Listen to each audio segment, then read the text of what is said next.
ভালোবাসি বলতে কি বেশিরভাগ মানুষ বলে ভালোবাসি।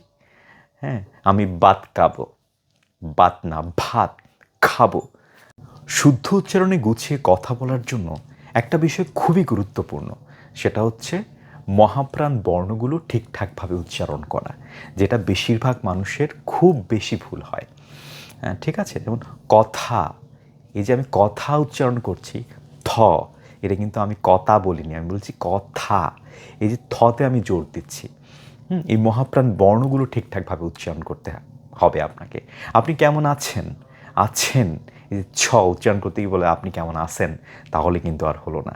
হ্যাঁ, আমি আপনাকে খুব ভালোবাসি, খুব, কূপ বললে আবার হবে না কিন্তু, খুব।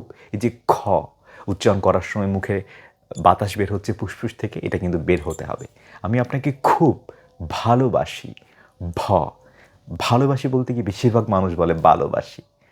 হ্যাঁ, আমি ভাত খাবো, ভাত না ভাত খাবো। অর্থাৎ ব্যঞ্জন বর্ণের মধ্যে যে বর্ণগুলো আছে মহাপ্রাণ, যে বর্ণগুলো উচ্চারণ করার সময় ফুসফুস থেকে শ্বাস বায়ু অনেক বেশি বের হয়, সেগুলো হচ্ছে মহাপ্রাণ বর্ণ। সেই বর্ণগুলো যখন আপনি কথা বলবেন তখন ঠিকঠাক উচ্চারণ ঠিক রেখে যখন কথা বলবেন, তখনই কিন্তু আপনার কথাগুলো স্পষ্টভাবে মানুষের কাছে পৌঁছবে, আপনার কথা সুন্দর হয়ে উঠবে। ঠিক আছে, যেমন ঠিক আছে বললাম, এটা বলতে কিন্তু ঠিক আছে তাহলে কিন্তু আর হলো না।